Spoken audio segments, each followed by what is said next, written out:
50 लाख का सम इंश्योर्ड के लिए अप टू 7,000 तक उनको कॉस्ट ऑफ सब ट्रीटमेंट्स मिल जाएगा। आज की डेट में अगर आपको मेट्रोस में रहते हो ना, फुल बॉडी चेकअप 2000 में भी हो जाए। यहाँ पे ज़्यादा है नॉन मेट्रोस में।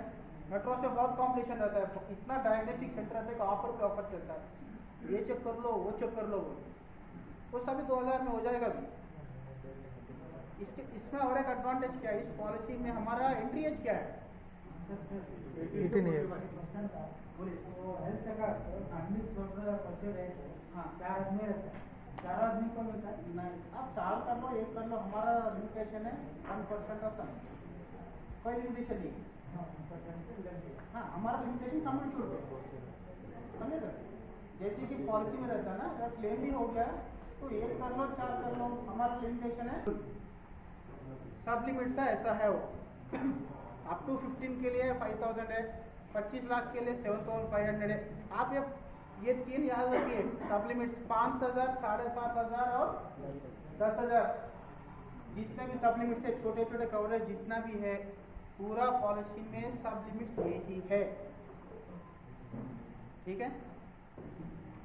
सिवा हेल्थ चेकअप। अब हेल्थ चेकअप में जाके देखेंगे 3500, 5000 और 7000, वो छोड़ के बाकी सब 5000, 7500 और 10000। ये और एक बेनिफिट है जो हमारा एग्जिस्टिंग पॉलिसी में है, कुछ रीइंस्टेटमेंट ऑफ सम इंश्योर्ड हमारा पॉलिसी में है या नहीं है? कोई बता सकते हैं एग्जिस्टिंग पॉलिसी में? हाँ, इंडिविजुअल के लिए है, फ्लोटर के लिए नहीं है सर। इंडिविजुअल पॉलिसी में है, फ्लोटर में नहीं है। हमारा इंडिविजुअल पॉलिसी, जो इंडिविजुअल मेडिक्लेम पॉलिसी है, उसमें रीइंस्टेटमेंट ऑफ सम इंश्योर्ड एक बार के लिए है। उसका कंडीशन क्या है? रीइंस्टेटमेंट तो है। रीइंस्टेटमेंट क्या समझते हो? नहीं, यस और नो? रीइंस्टेटमेंट नहीं समझते हो, इसके मतलब क्या है? आपका सम इंश्योर्ड 5 लाख है, आप हॉस्पिटल में एडमिट हो गया, आपका 5 लाख एग्जॉस्ट हो गया, आप पॉलिसी लेके 2 ही महीने होगा, तो बाकी 8-10 महीने क्या करना है आपको? रीइंस्टेटमेंट में क्या होता है, आपको एक बार फिर से पूरा 5 लाख का सम इंश्योर्ड कंपनी दे रहे हैं, टॉप नहीं है, रिस्टोर, उसको रीइंस्टेटमेंट बोलते हैं। रिस्टोर तो मतलब क्या, सेम पॉलिसी में आपको दोबारा कंपनी फुल सम इंश्योर्ड देता है, लेकिन उसका एक कंडीशन दिया है। वो कंडीशन क्या है? सेम डिसीज के लिए आप यूज नहीं कर सकते, बाकी कोई भी चीज के लिए आप यूज कर सकते हैं। इस पॉलिसी में कैसा देखिए, इस पॉलिसी में भी रीइंस्टेटमेंट ऑफ सम इंश्योर्ड है, ठीक है? Reinstatement of sum insured shall be up to full utilisation of sum insured upon, मतलब आपका जो भी सम इंश्योर्ड है उसका यूटिलाइजेशन होने का बाद ये पॉलिसी और ये रीइंस्टेटमेंट होता है, ठीक है? पहले नहीं होता है। सीक्वेंस ऑफ यूटिलाइजेशन, ओके, ये आपको कैसा होगा वो बताने के लिए, reinstatement is available once in a policy period, only policies issued on individual sum insured basis में भी, यहाँ पे भी reinstatement only individual policies के लिए है, floater policies में reinstatement नहीं है। समझा नहीं समझा? ये पॉलिसी भी हम फ्लोटर केस में दे सकते हैं, इंडिविजुअल बेसिस में दे सकते हैं, लेकिन रीइंस्टेटमेंट ओनली इंडिविजुअल बेसिस पॉलिसीज को ही है, फ्लोटर पॉलिसीज में नहीं है। और सम insured shall be available for illness other than which paid. इसका मतलब क्या है? जिस चीज के लिए पहले का सम इंश्योर्ड एग्जॉस्ट हो गया, उसी एलिमेंट के लिए दोबारा यूज नहीं कर सकते, और कुछ हो गया तो और एक बार आपका सम इंश्योर्ड पूरा आपके लिए अवेलेबल है। मॉडर्न ट्रीटमेंट्स के लिए आपको रीइंस्टेटेड प्रीमियम काम नहीं आएगा, लेकिन बेसिक कवरेज में आपको मॉडर्न ट्रीटमेंट्स का कवरेज मिलेगा। जो भी क्लॉज 3.11 में जो मेंशन किया, हमने एक लिस्ट भी दिखाया आपको इससे पहले, मॉडर्न ट्रीटमेंट्स बोल के मैंने कुछ लिस्ट भी दिखाया, उस ट्रीटमेंट्स के लिए ये वाला रीइंस्टेटमेंट काम नहीं आता, बेसिक सम इंश्योर्ड आपको काम आता है। ये हमारा पहले पॉलिसी में कवर्ड है कि नहीं? आयुष ट्रीटमेंट हमारा पहले वाला पॉलिसी में कवर्ड है कि नहीं है? कितना परसेंटेज कवर्ड है? फुल 100% है? 25% of sum insured is covered, उसका कंडीशन क्या है? It should be treated at a hospital only. Government recognised hospitals में ही होना चाहिए, क्योंकि जनरली आयुष ट्रीटमेंट में क्या होता है, कुछ दवा देते बेचते हैं, आपको उधर भी हॉस्पिटलाइजेशन होना जरूरी है। मेरा बोलने का मतलब वो है, उधर भी आप गवर्नमेंट रजिस्टर्ड हॉस्पिटल में आप जब हॉस्पिटलाइज हो जाएंगे तो दैट इज कवर्ड। ठीक है, आप देखिए नीचे का एक्सक्लूशन देखिए, कोई बोलेगा स्पा में जाके मैं आयुर्वेदिक ट्रीटमेंट लिया, पंचतंत्र कर लिया कवर्ड नहीं है। ठीक है, वो पंचकर्मा आपने कराया तो उसी हॉस्पिटल में उसने प्रिस्क्राइब किया तो कवर्ड है, बाहर स्पा में करेंगे नॉट कवर्ड। ठीक है, मसाज सेंटर्स कवर नहीं है, रिजुवेनेशन प्रोसेस कवर नहीं है। इंपॉर्टेंट क्या है, वो ट्रीटमेंट होना चाहिए, लग्जरी नहीं होना चाहिए। ठीक है, newborn baby cover, newborn baby cover अपनी पुराना पॉलिसी में है कि नहीं है? 90 डेज कवरेज है कि नहीं है? फर्स्ट ऑफ ऑल है। तो न्यूबॉर्न बेबी कवर देने के लिए प्राइमरी कंडीशन क्या है? After 24 months. Mother should be continuously covered for 24 months. 24 महीने कंटिन्यूसली है, तो उसके बाद जब उसका बर्थ होता है बेबी का, तो बेबी का डे 1 कवरेज मिल जाएगा। वो रिन्यूअल के टाइम पे उनको उस बेबी को इंक्लूड करना पड़ेगा। ठीक है, from the date of birth till the expiry of the policy, मतलब उसी पॉलिसी में आपको कवरेज मिल जाएगा। This cover has 24 months waiting period. Baby born to a female we should do 24 months coverage. अभी हमने जो डिस्कस किया है, any expenses towards postnatal, prenatal और premature care expenses would not be covered. Base cover में नहीं मिलेगा, क्योंकि प्रीनेटल पोस्टनेटल क्यों नहीं कवर रहेगा, बता सकते हैं कोई? कोई बता सकते हैं? वो होता क्या है? बाबा कहाँ कवर होता है बोल के नहीं पूछा मैं, क्यों नहीं होता है? चलो भले प्लैटिनम पकड़े ना, प्लैटिनम में क्यों कवर होता है? जहाँ पर मैटरनिटी कवर्ड है, जहाँ पर मैटरनिटी कवर्ड है वहां पे आपको प्रीनेटल पोस्टनेटल मिलेगा, क्योंकि वो बर्थ रिलेटेड है। आपका बेबी है, बॉर्न होने के बाद इंक्यूबेटर में लगाना पड़ा, प्रीमेच्योर बेबी है, नॉर्मल पॉलिसी में कवरेज मिलेगा क्या आपको? नहीं मिलेगा। इवन दो आपका मदर जो भी रहेगी 24 महीने हॉस्पिटल में रही, तो अपने पॉलिसी में 24 महीने ही थी, फिर भी उसको बर्थ रिलेटेड जो भी बेबी का होगा वो कवरेज नहीं मिलेगा। ओनली अप टू 45 ईयर्स, 45 के बाद कोई लेना चाहे तो भी नहीं मिलेगा। ठीक है, नेक्स्ट फैमिली का डेफिनेशन क्या है? इसका फैमिली का डेफिनेशन है सेल्फ, स्पाउस, चिल्ड्रन। उस पॉलिसी में आप पेरेंट्स को भी कवर कर सकते हो, इस पॉलिसी पे हम कवर नहीं कर सकते। ठीक है, नेक्स्ट इसमें 3 तरीका का प्लान है और प्लैटिनम में 22 मिलेंगे। ये क्या क्या हम इंडिविजुअली आगे जाके देखेंगे। और इस फॉर्मेट कितना फर्क है, उस हमारा जो पहले वाला पॉलिसीज में एक ही स्टैंडर्ड टर्म्स एंड कंडीशन है सभी के लिए, कोई प्लान हिसाब से नहीं था, कोई भी हो सबके लिए यही terms and condition. So it is generalised, उसको चॉइस नहीं था कस्टमर को। आप बता सकते हो, मैं आपको मार्केटिंग का पर्सपेक्टिव से भी मैं जवाब देते रहूँगा या बोलते रहूँगा सुनने का। आपको पहले वाला पॉलिसी में चॉइस नहीं था, हमको क्या लेना है क्या कवर नहीं लेना, ज़्यादा ऑप्शंस नहीं थे, लेकिन इस पॉलिसी में ऑप्शंस दिया गया। तो इस पॉलिसी में आप देखेंगे बेस कवर, इसके बाद आप सम इंश्योर्ड ऑप्शंस। हमारा जो एग्जिस्टिंग पॉलिसी है, भले वो फ्लोटर पॉलिसी हो, भले वो न्यू इंडिया मेडिक्लेम पॉलिसी हो, उसका मैक्सिमम सम इंश्योर्ड कितना है? 15 लाख है। 15 lakh is the maximum some insured कोई भी पॉलिसी में। ये 2 मेजर पॉलिसीज हैं, तो इस पॉलिसी में आप 50 लाख तक भी ले सकते हो। तो सम इंश्योर्ड भी बेनिफिट है जो लेना चाहते हैं। इसके लिए क्या हो गया था, हमारे पास न्यू इंडिया में एक हम प्रीमियर पॉलिसी बोल के लेके आया, उसका प्रीमियर आप देखेंगे प्रीमियर मेडिक्लेम पॉलिसी का बहुत ज़्यादा है। तो कोई भी पॉलिसी टच करने के लिए सच में बहुत प्रीमियर होना जरूरी था। इस पॉलिसी में वैसा नहीं है, ये वेरी कॉम्पिटिटिव रेटिंग पे लेके आया गया, तो आप सम इंश्योर्ड जो चाहे ना 50 तक इसी में दे सकते हैं। पहले हमें क्या करना पड़ता था, 15 लाख तक एक देना पड़ता था, दूसरा टॉप अप पॉलिसी देना पड़ता था। ये हमारा कॉम्बिनेशन था इससे पहले। इस पॉलिसी में उसका जरूरत नहीं है। क्या फ़र्क है, क्या एडवांटेज है? अभी मैं 15 लाख का नॉर्मल पॉलिसी दूंगा और कुछ 20 लाख का या 22 लाख का मैंने टॉप अप पॉलिसी दिया, उस जो सेट है उसमें और इसमें मैं डायरेक्टली 25 लाख का दिया हूँ, क्या फ़र्क है? बात करना पड़ेगा। अगर मैं 15 लाख का बेस पॉलिसी देके 22 लाख का मैंने उनको एक टॉप अप पॉलिसी दिया है, उससे इसमें मैंने डायरेक्टली 25 लाख का एक पॉलिसी दिया है, इसमें क्या फ़र्क हो सकता है, कहाँ पे फ़र्क हो सकता है?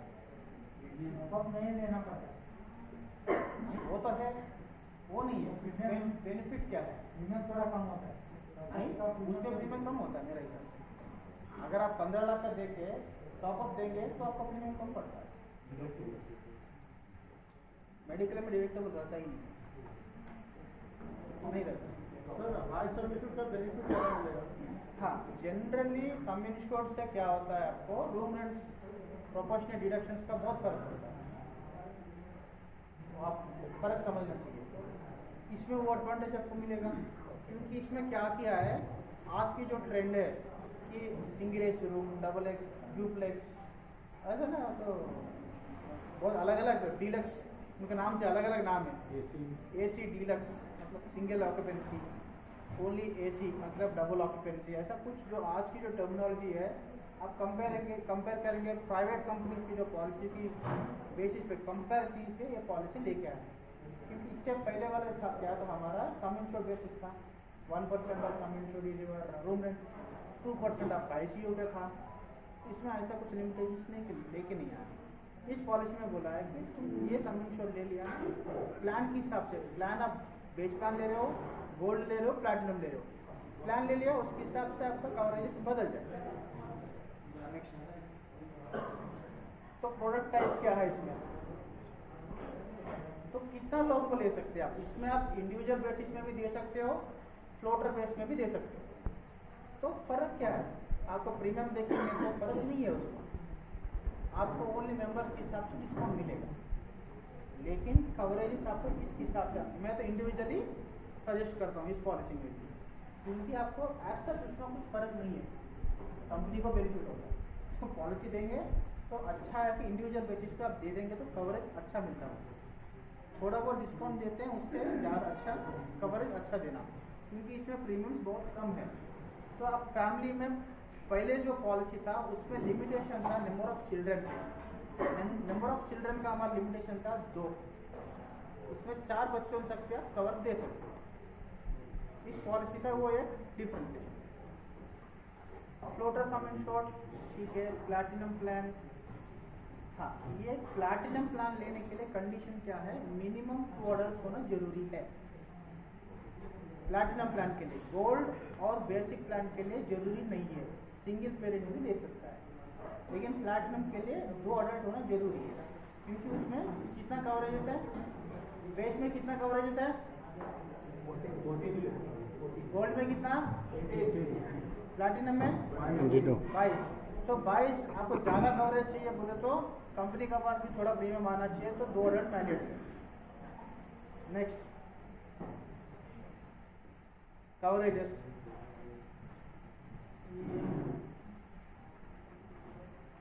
अगर आप मान लीजिए पॉलिसी बेस ले लिया या आप उसको गोल्ड में अपग्रेड करना चाहते हो तो एग्जिस्टिंग पॉलिसी में आप नहीं कर सकते हो। रिन्यूअल के टाइम आप जरूर अपना जो प्लान है वो बढ़ा सकते हो, इंक्रीज कर सकते हो, ठीक है। हाँ, अभी हम कवरेज में आ जाएंगे। बेस प्लान में क्या क्या कवरेज है, हॉस्पिटलाइजेशन एक्सपेंसेस, स्पेसिफिक कवरेज, ये सभी हम इंडिविजुअल में जाएंगे। नेक्स्ट, हाँ, हॉस्पिटलाइजेशन एक्सपेंसेस क्या होता है, कोई बता सकते हैं?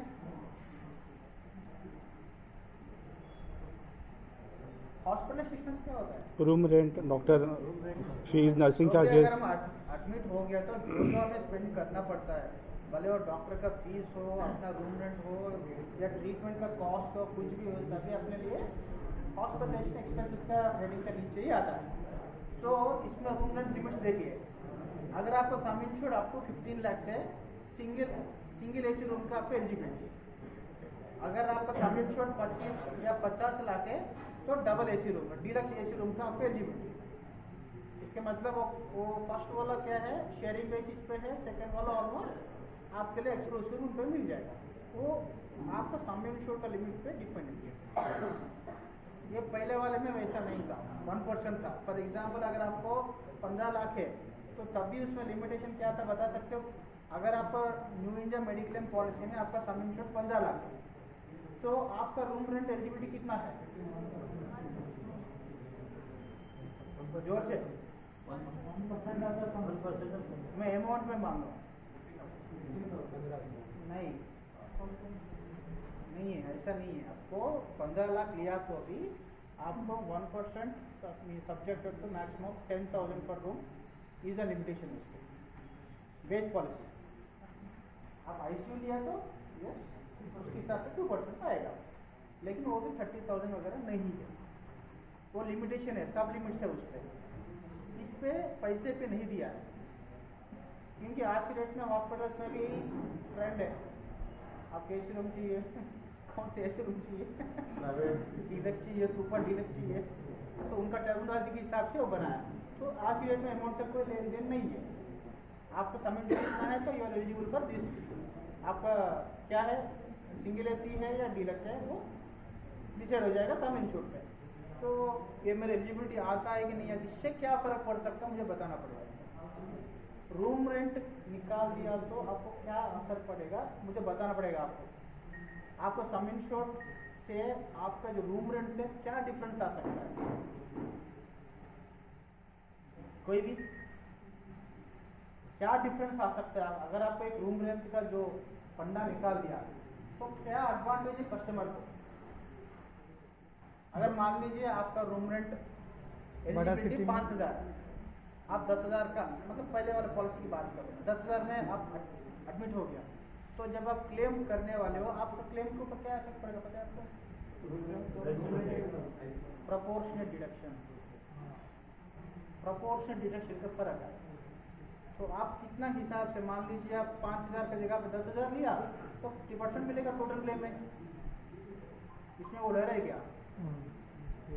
प्रोपोर्शनल डिडक्शन का डर नहीं है, कम है, क्योंकि उसके हिसाब से आपको बता देगा ना कितना आपकी एलिजिबिलिटी है। तो आपको कितना फर्क पड़ेगा? कस्टमर से आपको जवाना नहीं पड़ेगा। कस्टमर क्या सोचते हैं, मेरा 5 लाख का सम इंश्योर्ड है बाबा, मेरा तो 10,000 20,000 का क्लेम है, लेकिन रूम रेंट देखा तो 5,000 10,000 होगा, उसका 2 दिन का उतना लेगा, बोलता है कि मेरा उतना ही है ना, फिर क्यों पेमेंट क्यों नहीं करती हो? ऐसा नहीं है, तो प्रोपोर्शनल डिडक्शन रहता है। इस केस में क्वेश्चन ही नहीं है, आप प्रोपोर्शनल डिडक्शन का क्वेश्चन नहीं आएगा, क्योंकि आपका डायरेक्टली सिंगल एसी है, डबल एसी है, उधर ही तैयार हो जाएगा आपको। तो आपको झगड़ना नहीं पड़ेगा कस्टमर से, वेरी कंफर्टेबली बोल सकते हो आपका है रूम रेंट, आप देख सकते हो, एसी ले लो, बोल सकते हो एसी ले लो, डीलक्स ले लो, खुश हो जाएगा कस्टमर सुन के भी। ठीक है, तो आईसीयू चार्जेस ये सभी आपको इसमें मिलने वाला क्या क्या है? रूम रेंट्स मिलेंगे, आईसीसीयू का मिलेगा, associated medical expenses, OT charges, procedure charges, pharmacy, consumables, implants. इसमें कंज्यूमेबल्स इंपॉर्टेंट है, एग्जिस्टिंग पॉलिसी में consumables are not payable. Gloves हो गया, कॉटन हो गए, सारे चीजें कोई भी कवर्ड नहीं है, इस पॉलिसी में कवर्ड है। तो आप बोलते हैं नील्डे पॉलिसी, ये नील्डे पॉलिसी मेडिक्लेम, ठीक है बस इसमें एक्सेस नहीं है, मोटर में एक्सेस रहता है आपको, फिर भी इसमें ऐसा कोई एक्सेस नहीं है। तो आपको कंज्यूमेबल्स भी पेड है, मेडिकल डिवाइसेस, इम्प्लांट्स भी पहले पेएबल नहीं था। फॉर एग्जाम्पल किसी को पैर को चोट लग गया, वो एडमिट हो गया, ऑपरेशन हो गया, स्ट्रेचेस इसको यूज करना पड़ता है, stretches are not covered. Medical जो भी अब वो पेस मेकिंग मशीन जरूरत पड़ गया, इट डिपेंड्स, इसमें पेएबल हो सकता है। कॉस्ट ऑफ डायग्नोस्टिक्स वो प्रीवियस पॉलिसी में भी कवर्ड है, इस पॉलिसी में भी कवर्ड। कॉस्ट ऑफ डायग्नोस्टिक्स का एक ही रूल है कि आपको जब टेस्ट किया जाता है उसमें कुछ ना कुछ निकलना चाहिए, अगर नहीं निकला नहीं मिलेगा। तो मनमोहन जी का 100 टेस्ट कराएगा, कोई भी पे नहीं करने वाला। आपको जो टेस्ट किया उससे कुछ पता चला, मिल जाता है, ट्रीटमेंट भी मिलता है, डायग्नोस्टिक भी मिलता है, नहीं तो ये भी नहीं मिलेगा, वो भी नहीं मिलेगा। सो टेस्ट इसका मतलब क्या है, आप डायग्नोसिस के लिए फॉर एग्जाम्पल आपको जो भी कुछ एलिमेंट आपको लगा मुझे कुछ तो गड़बड़ है बोल के, वो गड़बड़ निकला तो यस इट इज पेएबल, नहीं तो नॉट पेएबल। ठीक है। प्री हॉस्पिटलाइजेशन, पोस्ट हॉस्पिटलाइजेशन, पहले वाले पॉलिसी में कितना था? मुझे इस साइड से कोई जवाब ही नहीं आ रहा है। पहले 30-60 था, अभी 60-90 हो गया, तो ये भी बढ़ाया। ठीक है। हाँ, ये dental treatment is covered for accidental injuries, ये पहले भी था और अभी भी है। तो डेंटल जनरली कवर्ड नहीं है। एक्सीडेंटली कुछ आप गिर गया, टूट फूट गया तो आपको करना पड़ेगा, तो they are covered. Treatment is covered. आपका इम्प्लांट, टीथ वगैरह इज नॉट कवर्ड। फिर से बोल रहा हूँ, ट्रीटमेंट इज कवर्ड। क्योंकि कोई सोना का लगाएगा, बोलेगा बाबा गरीब हूँ, थोड़ा तो सोना का दान का दे दो तो नहीं होता है। सो इसलिए ट्रीटमेंट इज कवर्ड। ठीक है। दान का कॉस्ट इज नॉट कवर्ड, क्योंकि उसमें 100 तरीका का है, तो हम डिफाइन करते नहीं बैठते। तो ट्रीटमेंट इज कवर्ड। ओके। जहाँ तक ऑर्गन ट्रांसप्लांटेशन का है, ऑर्गन ट्रांसप्लांटेशन का भी किसी को कोई लिवर ट्रांसप्लांटेशन करना पड़ा, किसी को लंग्स करना पड़ा, किसी को हार्ट करना पड़ा, तो जो भी आपका डोनर है उसका ट्रीटमेंट कॉस्ट इज कवर्ड। अपना भी ट्रीटमेंट कवर्ड है, उनका भी ट्रीटमेंट कवर्ड है, subjected to your sum insurance. लेकिन ऑर्गन का cost is not covered, only treatment is covered. Okay. But end of the day आपका सम इंश्योर्ड लिमिट है, ज़्यादा नहीं है। आपका सम इंश्योर्ड 10 लाख है, दोनों का ट्रीटमेंट 10 में हो गया तो 10 कवर्ड। ठीक है। अगर पार हो रहा है तो इट्स अप टू यू। तो कस्टमर्स को पहले ही अवेयर करना जरूरी है।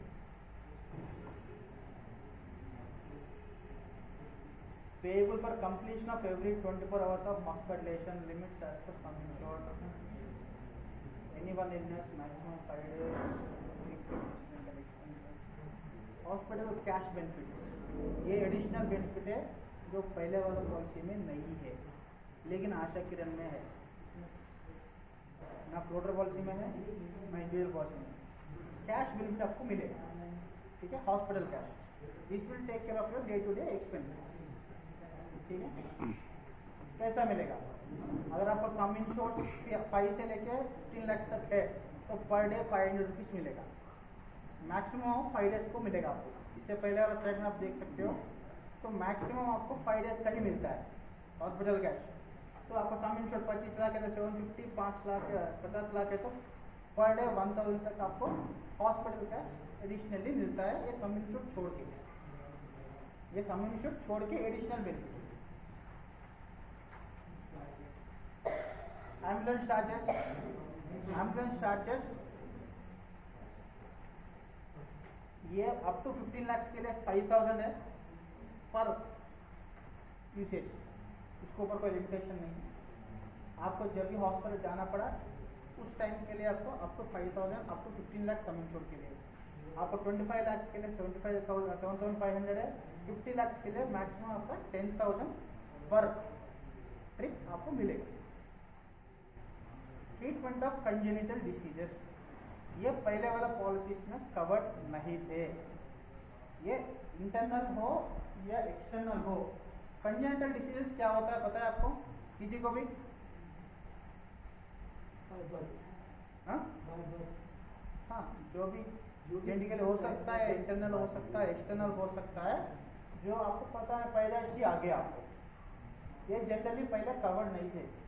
2019 में एक सर्कुलर आया IRDA का, उसका मुताबिक आप अपना कंपनी 1 अक्टूबर 2020 से वो सारे न्यू कवरेजेस को हमने 5% लेना शुरू किया। याद है, नॉर्मल मेडिक्लेम पॉलिसी में हमारा प्रीमियम 5% बढ़ गया था, वो हम 1 अक्टूबर 2020 से किए थे। तो उस दिन से हम वो कवरेज कर रहे हैं, तो उसमें भी लिमिटेशंस है, उसके लिए वेटिंग पीरियड्स है, उसके लिए कवरेजेस है। ठीक है, तो आप इंटरनल कंजेंटल डिसीज के लिए 12 महीने का वेटिंग पीरियड है। अगर वो आपका एक्सटर्नल है तो 24 महीने का वेटिंग पीरियड है। आप 24 महीने के बाद उसका कुछ भी ट्रीटमेंट ले सकते हैं, लेकिन तब तक आपका वेटिंग पीरियड है। और इसका मैक्सिमम 10% ऑफ सम इंश्योर्ड है एक्सटर्नल के लिए। इंटरनल पे कोई सब लिमिट नहीं है। एक्सटर्नल कंजेनिटल डिसीजेस के लिए 10% of your sum insured is your limits.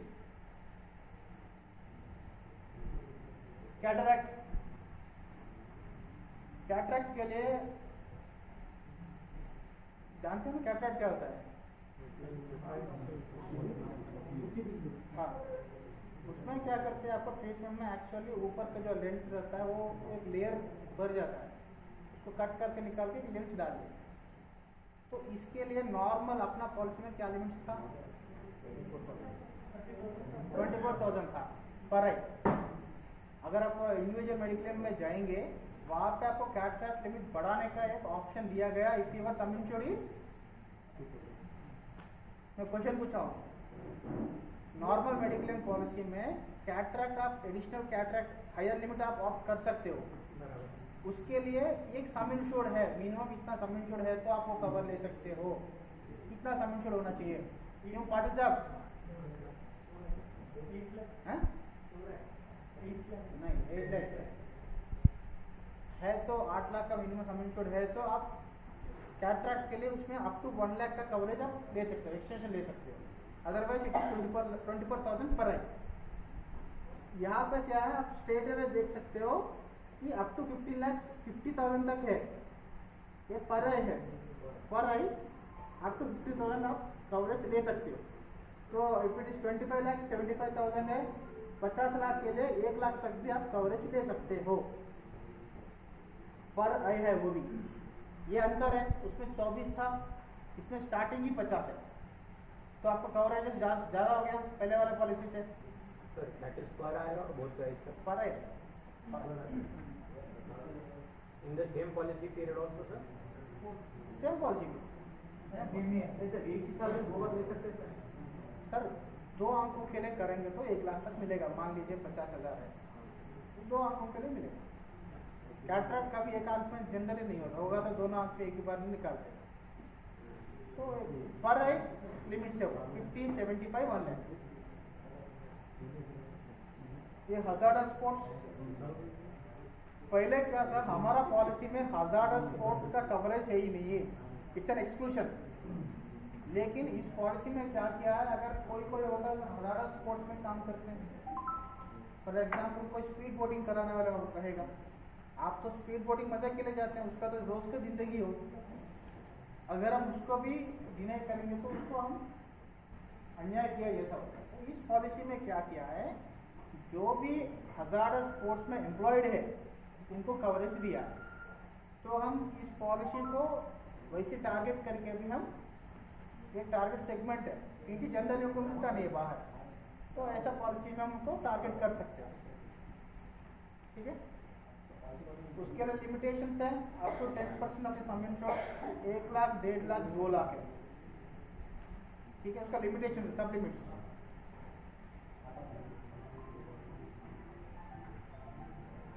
Artificial life maintenance 20% sum insured for maximum 15 days. For example आपको मैंने बताया था अभी, किसी के केस में किसी को पेस मेकर मतलब हार्ट ठीक से काम नहीं कर रहा, उसको लगाना पड़ा। किसी को किडनीज का जो हम डायलिसिस बोलते हैं, तो कभी कभी घर भी आके करना पड़ेगा, हो सकता है ना ऐसा। तो ऐसे चीज़ों में जो मेडिकल एक्सपेंस जो आर्टिफिशियल का जो नया टेक्नोलॉजीज आ गया, वो भी कवर्ड है up to 25% of your sum insured, maximum 15 days के लिए। उसके ऊपर सम इंश्योर्ड लिमिट्स है 25% ऑफ सम इंश्योर्ड। ठीक है, puberty menopause related disorders waiting period 12 months है। पहले हमारा पहले वाले पॉलिसी में ये एक्सक्लूशन है। प्यूबर्टी मेनोपॉज रिलेटेड में उनको कोई भी कवरेज नहीं था। अभी इस पॉलिसी में 20% सम इंश्योर्ड का सब लिमिट दिया गया after waiting period of 12 months, और 1 साल के बाद पॉलिसी देने के बाद उसका भी ट्रीटमेंट ले सकते हैं। ठीक है। ERMD, ERMD क्या होता है? Age related muscular degeneration. इसका मतलब क्या है? कुछ उम्र के साथ मसल्स वीक हो जाते हैं, तो वो जनरली हमारा एग्जिस्टिंग पॉलिसी में 48 मंथ्स का वेटिंग पीरियड है। After 48 months of continuous coverage वो मिलता था। इस केस में 24 मंथ्स का वेटिंग पीरियड है। 24 मंथ्स का वेटिंग पीरियड, ठीक है। और इसका सम इंश्योर्ड लिमिट दिया है 20%। हमारा जो एग्जिस्टिंग पॉलिसी में क्या लिमिट है, किसी को पता है? एग्जिस्टिंग पॉलिसी में जो एज रिलेटेड मस्कुलर डीजनरेशन का जो कॉन्सेप्ट है उसके लिए एक सब लिमिट है। कितना है, कोई बता सकते हैं?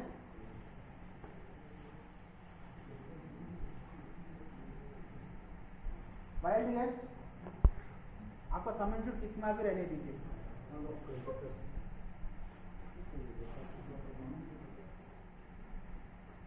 ढूंढो, आप पता करो, मैं बताऊंगा तो कोई मजा नहीं। तो उसमें एक आपको वैलिड क्वेश्चन है जो ओपन क्वेश्चन छोड़ रहा हूँ। हमारा जो एग्जिस्टिंग मेडिक्लेम पॉलिसी है, ARMD का कवरेज है, उसका लिमिटेशन है, सब लिमिट है इतना होने का बाद भी, और वो सिर्फ 2 चीजों के लिए कवर देते थे। ओपन कवर नहीं था, वो भी सिर्फ 2 एलिमेंट्स के लिए, ट्रीटमेंट्स के लिए कवरेज देते थे। ये ओपन है, बहुत फर्क है उस पॉलिसी में, इस पॉलिसी में, उस कवरेज में, इस कवरेज में। वो क्या है आपको पता करना पड़ेगा। कोई भी आप सर्च कर सकते हो, अपने पास है तो, ठीक है। तो अपने टर्म्स एंड कंडीशंस में मिलेगा। मैं आपको वो भी क्लू, नॉर्मल पॉलिसी में देखेंगे नहीं मिलेगा, पॉलिसी टर्म्स एंड कंडीशंस में क्लॉजेस में आप जाएंगे तो मिलता है, ठीक है। ये मेंटल इलनेस भी पहले पेएबल नहीं था, ये मेंटल इलनेस भी पेएबल नहीं था। इस पॉलिसी में आपको 20% ऑफ सम इंश्योर्ड लिमिट्स आपको कवर्ड है after 24 months of waiting period, ठीक है। किस किस को नींद आ रहा है? मैं बहुत सारे लोगों को देख रहा हूँ। इतना भी शर्मा मत, हाथ खड़ा करो, खड़ा हो जाओ, गट्स दिखाओ। मान जाओ भाई, मिल जाएगा तो, ठीक है। नेक्स्ट, हाँ खाना अच्छा था। देखिए ये मॉडर्न ट्रीटमेंट्स का एक छोटा लिस्ट है, आपको सब लिमिट्स आपको बताया गया कितना कितना कवर्ड है। मॉडर्न ट्रीटमेंट्स भी पहले 2020 से पहले हमारे पास कवरेज नहीं था, लेकिन अभी हमारा पास मॉडर्न ट्रीटमेंट्स का भी कवरेज है, ये इनबिल्ट है। इसके लिए कोई एडिशनल प्रीमियम देने की जरूरत नहीं था, लेकिन हमने कवर कर रहे हैं इसी पॉलिसी में। तो आपको पढ़ने के लिए एक सिर्फ एक एग्जाम्पल जैसे ओरल कीमो पहले कवर्ड ही नहीं था। ओरल कीमो क्या जानते हो पता है? जनरली कैंसर पेशेंट्स को आप ये कीमोथेरेपी देते हैं, रेडिएशन देते हैं। तो अभी मॉडर्न ट्रीटमेंट क्या है, वो रेडिएशन की जगह पर टैबलेट देते हैं, वो भी कीमो है, लेकिन ये हमारे पास पहले कवर्ड नहीं था। क्यों बता सकते हो? वो हमारा फर्स्ट कंडीशन क्या है, कोई भी मेडिकल ट्रीटमेंट, हमारा मेडिक्लेम पेमेंट के लिए फर्स्ट कंडीशन क्या है, बेसिक कंडीशन क्या है? 24 आवर्स हॉस्पिटलाइजेशन। अब ओरल कीमो में कहाँ हॉस्पिटलाइजेशन होता है? टैबलेट दिया, भेज दिया, तो कवरेज कहाँ से आएगा? आपको नहीं आएगा। इस पॉलिसी में वैसा नहीं है, आप ओरल कीमो भी कवर्ड, तो आपको वो भी बेनिफिट है। जैसे ही जितने भी मॉडर्न ट्रीटमेंट्स है, तो जिसके लिए हॉस्पिटलाइजेशन की रिक्वायरमेंट नहीं है, तो वो भी इसमें आपको कवरेज मिल जाएगा। बहुत सारी चीज़ें आपको डे केयर प्रोसीजर में आ जाता है, तो जितना जो डे केयर प्रोसीजर में भी हो जाता है वो भी कवर हो जाएंगे आपको। फॉर एग्जाम्पल एक देता हूँ मैं, फिबा जो चल रहा है, जो ARMD का केस में आपको बता रहा था, जो ARMD केस में किसी का आंख बूढ़े हो गया पापा, 80 साल का हो गया, 90 साल का हो गया, आंख उनको दिखना कम हो जाएगा, किसी किसी को हेमरेज मतलब